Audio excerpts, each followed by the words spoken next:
بسم اللہ الرحمن الرحیم نحمد اللہ تعالی ونصلی علی رسول کریم. الحمدللہ آج ہماری چوتھی تراویح مکمل ہوئی اور 5 بارے مکمل ہوئے الحمدللہ. آج زیادہ تر حصہ سورہ نساء کا پڑھا گیا. 2 صورتیں گزشتہ کل تک مکمل ہو گئی تھی، سورہ بقرہ اور سورہ آل عمران. آج سورہ نساء شروع ہوئی. سورہ نساء جو ہے اس میں اللہ رب العزت نے نکاح کے احکام بیان فرمائے اور وراثت کے احکام بیان فرمائے. یتیم کے حقوق اللہ رب العزت نے اس میں بھی تفصیل بیان فرمائے اور ساتھ ہی آگے چل کر اللہ رب العزت نے صلاۃ الخوف کا تذکرہ فرمایا کہ جنگ کی حالت میں اگر نماز کا وقت ہو جائے تو اس کو کس طرح ادا کرنا ہے. اور پھر آخری آیات میں منافقوں کا تذکرہ فرمایا. اس سورت کا جو شان نزول ہے اور اس سورت کے نازل ہونے کی جو تاریخ ہے وہ غزوہ احد کے بعد کا واقعہ ہے، کیونکہ سورہ آل عمران کے اندر غزوہ احد کا تذکرہ ہوا تھا. گزشتہ کل کچھ مختصر سی تفصیلات کے سامنے آئی تھی. غزوہ احد جو ہے اس کے بعد ہی اللہ رب العزت نے یہ احکامات نازل فرمائے، کیونکہ غزوہ احد کے اندر صحابہ کرام کا بڑا نقصان ہوا تھا. قریباً 70 صحابہ کرام شہید ہو گئے تھے. تو ان کے شہید ہونے کے بعد مدینہ المنورہ میں صحابہ کرام کی مذکورات میں یہ بات چلنے لگی کہ اب جو شہید ہو چکے ہیں ان کے جو یتیم بچے ہیں اب ان کو وراثت کس طرح دی جائے، اور وہ جو مال چھوڑ کر انتقال کر گئے ہیں یا ان کو غنیمت میں جو مال ملا ہے اس کو کس طرح تقسیم کیا جائے.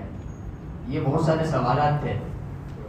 اور کچھ سوالات یہ تھے کہ 70 صحابہ کرام جو شہید ہو گئے تھے ان کی جو بیوائیں تھیں اب ان کا کیا ان کو ایسے ہی چھوڑ دیا جائے یا ان کے لیے نکاح ثانی کی اجازت ہو.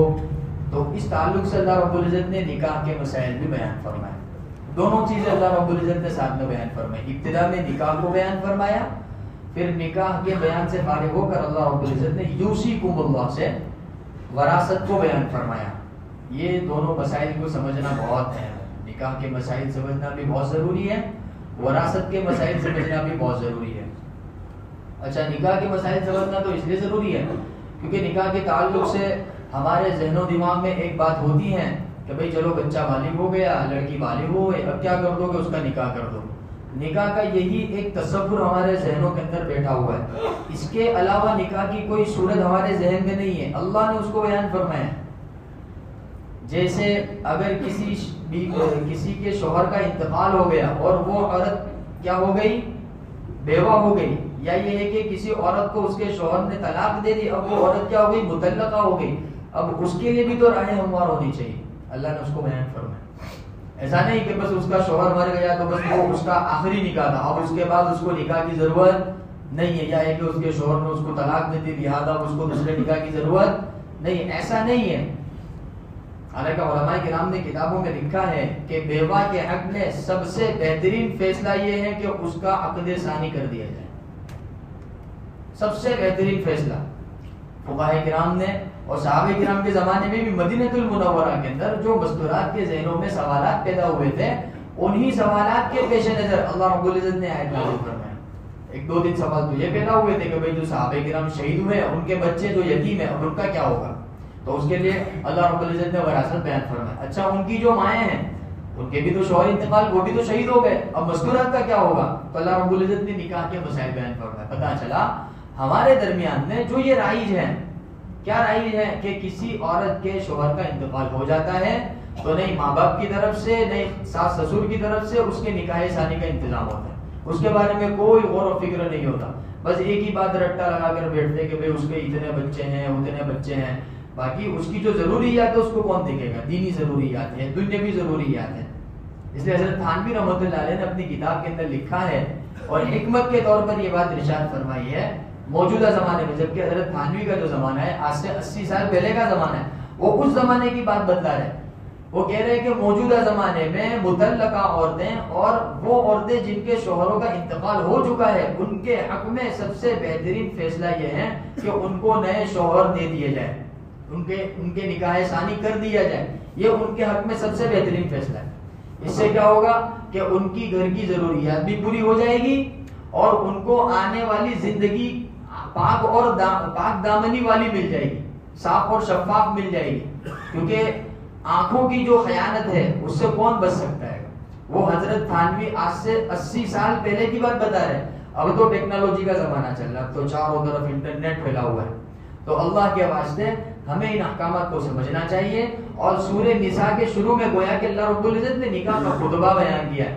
اس لیے آپ کہیں پر نکاح خوانی ہو رہی ہے، جب وہاں آپ خطیب کی زبان سے جو الفاظ سنو گے نا تو وہ یہی آیت ہوگی جو وہ پڑھ رہا ہوگا، یا ایھا الناس اتقوا ربکم الذی خلقکم من نفس واحدہ وخلق منها زوجها وبث منهما رجالا كثيرا ونساء واتقوا الله الذي تساءلون به والارحام.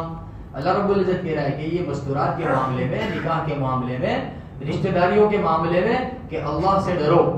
تو لہذا آج ہم اس آیت کریمہ پر عمل کرنے کے لیے کیا کریں کہ پہل کریں، کوشش کریں کہ ہمارے معاشرے کے اندر جو یہ غلط طریقے رواجات چلے ہوئے ہیں کہ ہم کیا کریں، ان کو ختم کریں. اور جو ہماری مائیں، ہماری بہنیں جو مستورات بغیر شوہر کی ہیں، جلد سے جلد ان کے کیا کر دیے جاوے، نکاح ثانی کرا دیے جاوے. پھر اللہ رب العزت نے آگے وراثت کے مسائل بیان فرمائے، ایک لمبی فہرست ہے وراثت کے مسائل کی. لہذا اس کے سلسلے میں تو یہ ہے کہ پرسنلی علماء کرام اور مفتیان کرام سے رابطہ کر کے اس کے موٹے موٹے مسائل معلوم کر لینے چاہیے.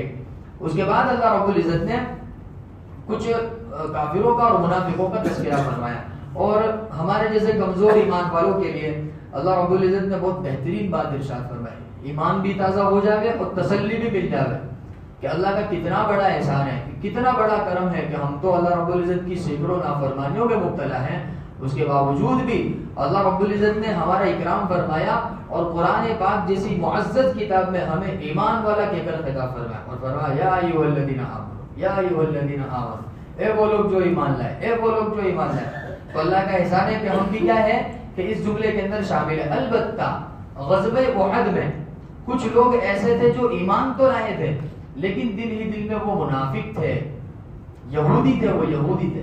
اور وہ اللہ کے نبی صلی اللہ علیہ وسلم کے قتل کی پلاننگ کرنے میں اللہ کے نبی کے شہر میں گھس چکے تھے اور قبیلے بنو نذیر کے ساتھ مل کر انہوں نے طرح طرح کی کارستانیاں انجام دی. تو اللہ رب العزت نے فائنلی ان کو وارننگ دی اور ارشاد فرمایا کہ یا ایھا الذین آمنوا آمنوا باللہ ورسولہ. اے وہ منافق جو ایمان لانے کا دعویٰ کرتے ہیں، اللہ رب العزت فرما رہے ہیں کہ اگر تم ایمان لاتے ہو، لانا چاہتے ہو تو سچے پکے مومن بن جاؤ. آمنوا باللہ ورسولہ والکتاب الذی نزل علی رسولہ. جو کتاب ہم نے اپنے نبی حضرت محمد صلی اللہ علیہ وسلم پر نازل کی ہے اس کو مانو. وہ تورات اور انجیل وہ ایک ماضی کی کتابیں تھی، اب قرآن پاک کے نازل ہونے کی وجہ سے ان کا اسلوب، ان کا طریقہ، ان کے احکامات، ان کی جو رواجات اللہ رب العزت نے اس میں بیان فرمائے تھے اب وہ کیا ہو گئے، اسٹاپ ہو گئے، ختم ہو گئے. اب کس کا رواج چلے گا کہ قرآن پاک کا رواج چلے گا، قرآن پاک کی بات چلے گی. تو اللہ پاک کہہ رہے ہیں کہ جو کتاب ہم نے اپنے نبی پہ نازل کی ہے اس پر ایمان لاؤ. والکتاب الذی انزل من قبل، رہا ان کتابوں کا معاملہ جو اللہ کے نبی سے پہلے نازل ہوئی ان پر ایمان لانا ہے، لیکن عمل کس پر کرنا ہے، قرآن پاک پر عمل کرنا ہے. اللہ پاک فرماتا ہے پھر بھی اگر تم نہیں مانے اور تم انکار کر بیٹھے دل ہی دل میں اللہ کا، اللہ کے رسول کا، اللہ کے فرشتوں کا، آخرت کے دن کا، تو پھر وہ دن دور نہیں ہے کہ اللہ رب العزت کیا کر دے گا کہ تمہارے چہروں کو بگاڑ دے گا. یہ اللہ رب العزت نے گویا کہ یہودیوں کو ایک طرح کی وارننگ ہے. یہ اس وقت اللہ نے آیت نازل فرمائی. تو یہ ہمارے لیے خوشی کی بات ہے کہ اللہ رب العزت نے ہمیں سچے پکے ایمان کی دولت سے نوازا. ہمارا فریضہ بنتا ہے کہ ہم کیا کریں، اپنے ایمان کی حفاظت کے لیے کیا کریں، کوشش کریں. زبان کے اعتبار سے بھی یعنی قولی کوشش بھی ہو اور عملی کوشش بھی ہو، جدوجہد بھی ہونی چاہیے. لہذا موجودہ زمانے کے اعتبار سے جہاں کہیں دین کی محنت ہو رہی ہو اپنے آپ کو دین کی محنت کے ساتھ کیا کر دے وے، منسلک کر دے وے. جیسے گزشتہ کل بھی بات آئی تھی نا، وہ دعا پڑھائی گئی تھی ربنا لا تزغ قلوبنا بعد اذ ہدیتنا وَهَبْ لَنَا مِن لَّدُنكَ رَحْمَةً إِنَّكَ أَنتَ الْوَهَّابُ. اور پھر اللہ رب العزت نے ایک اور بات ہم سے خطاب کر کے ارشاد فرمائے. اللہ پاک نے فرمایا کہ جو لوگ ایمان لائے ہیں ان کو چاہیے کہ وہ ایسے منافق لوگوں کے ساتھ دوستی نہ رکھے، کیونکہ صحابہ کرام کے زمانے میں غزوہ احد کے موقع پر جن لوگوں نے اللہ کے نبی صلی اللہ علیہ وسلم کے پیٹھ پیچھے تدبیریں چلی تھی، آہستہ آہستہ آہستہ ان کے چہرے سب سامنے آنے لگے کہ سب لوگ چوکر نہ ہو گئے کہ یار یہ وہ لوگ ہیں جو اللہ کے نبی صلی اللہ علیہ وسلم کے ساتھ نماز پڑھتے تھے، اللہ کے نبی صلی اللہ علیہ وسلم کے دسترخوان پہ کھانا کھاتے تھے، لیکن یہ تو کیا کہ اللہ کے نبی کے جانی دشمن نکلے اور اللہ کے نبی صلی اللہ علیہ وسلم کے خلاف پروپیگنڈے کرنے والے تھے۔ تو وہ سب دیکھ کر چوکر نہ ہوئے، تو صحابہ کرام دل ہی دل کے اندر گھبرانے لگے کہ یار ہمارا ایمان تو سلامت ہے، ہم تو کہیں اس وبا کے اندر ہم تو کہیں شامل نہیں ہو گئے۔ تو اللہ رب العزت نے ایک طریقہ بتایا کہ اگر تم سچے پکے ایمان والے ہو تو ان لوگوں کے ساتھ دوستی مت رکھو کہ جو اللہ اور اللہ کے رسول کو دشمن مانتے ہیں اور جو اللہ اور اللہ کے رسول کی خلاف ورزی کرتے ہیں۔ الذی اور برخلاف ان کا شیوا کیا ہے؟ منافقوں کا جو ایمان کا دعویٰ کرتے ہیں کہ الذین یتخذون الکافرین اولیاء من دون المؤمنین، اللہ کے نبی صلی اللہ علیہ وسلم کو چھوڑ کر کفار مکہ کے ساتھ دوستی کرتے ہیں اور کفار مکہ کے ساتھ مل کر اللہ کے نبی صلی اللہ علیہ وسلم کے خلاف سازشیں کرتے ہیں۔ اللہ پاک فرماتے ہیں ایبتغون عندکم العزہ، کفار مکہ کو ساتھ دوستی کر کے کیا وہ عزت تلاش کرتے؟ دیکھو یہ ہمارے لیے بہت نقطے کی بات ہے، موجودہ زمانے میں بھی ہمارے اندر بھی یہ برائی پائی جاتی ہے کہ ہم کیا ہے کہ دنیا داروں کی وہ عہدہ ہوتا ہے، ان کا ایک نام ہوتا ہے، تو اس سے مرعوب ہو کر کے ہم ان سے دوستی کرنا چاہتے ہیں اور اپنے تعلقات بڑھانا چاہتے ہیں۔ اللہ پاک فرماتے ہیں کہ تم کافروں سے دوستی کر کے ایمان والوں کو چھوڑ کر ایبتغون عندکم العزہ، کیا تم چاہتے ہو عزت تلاش کرنا وہاں پر؟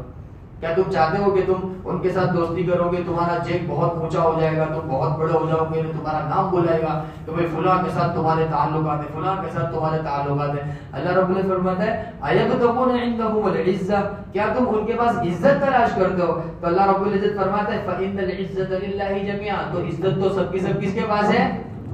اللہ کے پاس ہے۔ تمہارے ان کے ساتھ تعلقات قائم کرنے کی وجہ سے تمہاری کون سی عزت بڑھنے والی ہے؟ اگر عزت بڑھانی ہے تو تعلق کس کے ساتھ قائم ہونا چاہیے؟ اللہ کے ساتھ ہونا چاہیے۔ تو اللہ رب العزت فرماتا ہے فإن العزة للہ جميعا۔ بتاؤ یہ آیت ہمارے لیے بھی ہے کہ نہیں ہے؟ بالکل ہے ہمارے لیے بھی، کیونکہ ہم بھی کیا ہے کہ عزت کو غیر اللہ کے پاس تلاش کرتے ہیں۔ اللہ رب العزت نے منع کر دیا۔ اللہ رب العزت میں دیکھو اللہ پاک کیا کہہ رہا ہے، کیا تم ایبتغون، اللہ سوال کر رہا ہے، وہ ایک ہم سے سوال، ایبتغون کیا تم تلاش کرتے ہو، عندهم ان کے پاس عزت کو تلاش کر دو۔ اللہ رب العزت فرماتا ہے فإن العزة للہ جميعا، یاد رکھو کہ عزت تو کس کے پاس ہے؟ وہ بھی جمیعا کہا اللہ، جمیعا سب کے سب، پوری کے پوری، ذرہ برابر بھی عزت غیر اللہ کے پاس نہیں ہے۔ اس کے لیے گزشتہ تراویح کے اندر وہ آیت تھی، کون سی آیت آئی تھی؟ اللہم مالک الملک تؤتی الملک من تشاء تنزع الملک ممن تشاء تعز من تشاء تذل من تشاء بیدک الخیر انک علی کل شیء قدیر۔ معرف القرآن میں حضرت مولانا ادریس صاحب کاندھلوی رحمۃ اللہ علیہ نے، معرف القرآن دو ہے، ایک مفتی شفیع صاحب کی لکھی ہوئی ہے اور ایک مولانا ادریس صاحب کاندھلوی رحمۃ اللہ علیہ کی لکھی ہوئی ہے۔ انہوں نے اس آیت کریمہ کی فضیلت میں یہ بات ارشاد فرمائی ہے، کون سی آیت؟ اللہم مالک الملک تؤتی الملک من تشاء تنزع الملک ممن تشاء تعز من تشاء تذل من تشاء بیدک الخیر انک علی کل شیء قدیر، کہ جو شخص دنیا اور آخرت کی تمام تر عزتیں اور سربلندیاں چاہتا ہو اس کو چاہیے کہ وہ اس آیت کریمہ کا ورد کرے اور اپنی دعاؤں کے اندر اس آیت کریمہ کو شامل کرے۔ یہ آل عمران کی آیت ہے، یہ اللہم، یہ اللہ کے نبی صلی اللہ علیہ وسلم سے اللہ رب العزت نے یہ بات کہلوائی۔ قل، اللہ کے نبی سے اللہ رب العزت نے کہا اے نبی جی کہو، اللہ رب العزت نے کہا، تو جب اللہ رب العزت نے اپنے نبی سے کہلوایا ہے تو چلو ہم بھی کہتے ہیں، اللہ رب العزت نے کہا قل، تو ہم کہتے ہیں اللہم مالک الملک تؤتی الملک من تشاء وتنزع الملک ممن تشاء تعز من تشاء تذل من تشاء بیدک الخیر انک علی کل شیء قدیر۔ تو چاہے جس کو عزت دے، تو چاہے جس کو ذلیل کرے، ہر طرح کی چیز پر قدرت رکھنے والا تو تنہا ہے، انک علی کل شیء قدیر۔ بہرحال تو اللہ رب العزت نے یہاں کوئی اس کی طرف اشارہ فرمایا فإن العزة للہ جميعا۔ پھر اللہ رب العزت نے فرمایا ایمان والوں سے کہ وقد نزل علیکم فی الکتاب ان اذا سمعتم آیات اللہ یکفر بها ویستہزأ بها فلا تقعدوا معهم، کہ تم ایسے لوگوں کے ساتھ کیوں بیٹھتے ہو کہ جو اللہ کی دین کا، اللہ کے دین اسلام کا کیا کرتے ہیں، وہ مذاق بناتے ہیں اور اللہ کے رسول حضرت محمد صلی اللہ علیہ وسلم کی توہین کرتے ہیں۔ انکم اذا مثلهم، کیا تم بھی ان کی طرح بننا چاہتے ہو؟ کیونکہ صحبت کا اثر ہوتا ہے نا، تو گویا کہ اللہ رب العزت نے ایسے لوگوں کی صحبت اختیار کرنے سے منع فرمایا ہے کہ جو اللہ کے اور اللہ کے دین کے دشمن ہیں. اور اللہ رب العزت نے صاف لفظوں میں ارشاد فرمایا ان اللہ جامع المنافقین والکافرین فی جہنم جميعا. یہ جتنے منافق ہیں اور جتنے کافر ہیں اللہ قیامت کے دن جہنم میں سب کو جمع کر دے گا. اللہ کا احسان ہے, ہم تو ایمان والے ہیں نا بھائی, الحمدللہ. اور پھر آگے اللہ رب العزت نے ارشاد فرمایا البتہ جو لوگ ایمان والے ہیں کہ جو اللہ رب العزت کے دوست ہیں الا الذین تابوا واصلحوا واعتصموا باللہ, کہ وہ لوگ جنہوں نے توبہ کی اور اپنے آپ کی اصلاح کر لی, واعتصموا باللہ, اور اللہ رب العزت کی رسی کو مضبوطی سے تھامے رہے, واخلصوا دینہم للہ, اور اللہ ہی کے دین پر عمل کرتے رہے, اللہ کے ساتھ کسی کو شریک نہیں کیا. کیونکہ شرک بہت بڑی چیز ہے, بہت بڑا گناہ ہے. یہ پونے بارے میں اللہ نے اسی کو ارشاد فرمایا کہ ان اللہ لا یغفر ان یشرک بہ ویغفر ما دون ذلک لمن یشاء. اللہ رب العزت معاف نہیں کرے گا اس بات کو کہ اس کی ذات اور اس کی صفات میں کسی کو شریک کیا جائے, لیکن اس کے علاوہ کیا کہہ رہا ہے ویغفر ما دون ذلک لمن یشاء. ہاں شرک کے علاوہ جس کو چاہے گا, جیسا چاہے گا, جہاں چاہے گا, جس طرح چاہے گا, جس گناہ میں چاہے گا, اللہ رب العزت معاف کر دے گا. کتنا بڑا اللہ نے اعلان کر دیا, ان اللہ لا یغفر ان یشرک بہ ویغفر ما دون ذلک لمن یشاء ویغفر ما دون ذلک لمن یشاء ومن یشرک باللہ فقد ضل ضلالا بعیدا. جس نے شرک کیا اللہ کے ساتھ, اللہ پر فرماتے وہ بہت بڑی اور بہت دور کی گمراہی کے اندر مبتلا ہے. اللہ رب العزت شرک سے ہماری حفاظت فرمائے. پھر فائنلی اللہ رب العزت نے اعلان کیا کہ ایمان والو لا تتخذوا الکافرین اولیاء من دون المؤمنین. تاکید کے ساتھ پہلے بھی کہا اللہ نے, پھر واپس کہا اللہ رب العزت کہ ایمان والو کافروں کے ساتھ دوستی مت رکھو ایمان والوں کو چھوڑ کر. یہ غزوہ احد کے موقع پر آیت نازل ہوئی تھی جب منافق سامنے آئے تھے. اتريدون ان تجعلوا لله عليكم سلطانا مبینا. پھر فرمایا ان المنافقین فی الدرک الاسفل من النار. کافروں سے بھی بدتر سزا, یہودیوں سے بھی بدتر سزا منافقوں کو دی جائے گی. ان المنافقین کے منافقوں کو فی الدرک الاسفل من النار کے جہنم کے آخری طبقے میں پھینکوں گا. اللہ پاک کہہ رہے ہیں ولن تجد لهم نصیرا, اور کوئی بھی ان کا یار و مددگار نہیں ہوگا. ہاں البتہ جو لوگ ایمان لے آئے, اپنی اصلاح کر لی, اللہ کے رستے کو مضبوطی سے تھامے رہے, اللہ کے ساتھ کسی کو شریک نہیں کیا, فاولئک مع المؤمنین, تو پھر یہ تو ایمان والوں کے ساتھ ہوں گے. اور ایمان والے حقیقت میں کون ہے؟ صحابہ کرام ہیں, تابعین ہیں, تبع تابعین ہیں, علماء حقان ہیں, علماء ربان, یہ سچے پکے ایمان والے ہیں. وسوف یؤتی اللہ المؤمنین اجرا عظیما, اور اللہ رب العزت ایمان والوں کو بہت بڑا اجر دے گا. ما يفعل الله بعذابكم ان شكرتم وآمنتم وكان الله شاكرا عليما. اگر تم چاہتے ہو کہ اللہ رب العزت کے عذاب سے تمہاری حفاظت ہو تو جو ایمان تمہیں دیا گیا ہے اس پر اللہ کا شکر ادا کرو, اور جو اللہ کا شکر ادا کرتا ہے تو اللہ رب العزت کیا کرتا ہے, اس میں اضافہ کر دیتا ہے. لیکن شکرتم لازیدنکم, کہ اگر تم اللہ رب العزت کا شکر ادا کرو گے تو اللہ کیا کرے گا؟ اضافہ. کس چیز میں اضافہ کرے گا؟ ایمان میں اضافہ کرے گا. اس لیے بھائی ہمارے ساتھی آداب گشت میں کہتے ہیں نا کہ بھائی اللہ کا بڑا احسان ہے, اللہ رب العزت نے ہمیں ایمان کی دولت سے نوازا ہے. وہ اس آیت کریمہ کی روشنی میں کہتے ہیں. اللہ پاک کہہ رہا ہے ما يفعل الله بعذابكم ان شکرتم وآمنتم. اللہ پاک کہہ رہا ہے ان شکرتم وآمنتم, اگر تم نے شکر کیا اور تم ایمان والے ہو تو یاد رکھو کان اللہ شاکرا علیما, اللہ رب العزت شکر گزار بندوں کو جانتا بھی ہے اور پسند بھی کرتا ہے. تو سب نیت کریں گے انشاءاللہ تعالی. اللہ نے جو ایمان کی دولت سے نوازا ہے انشاءاللہ تعالی مرتے دم تک اس ایمان کی حفاظت کریں گے, اور اس کی حفاظت کے لیے جو بھی جدوجہد اور جو بھی محنت بن پڑے گی انشاءاللہ تعالی اس میں اپنے آپ کو لگائیں گے.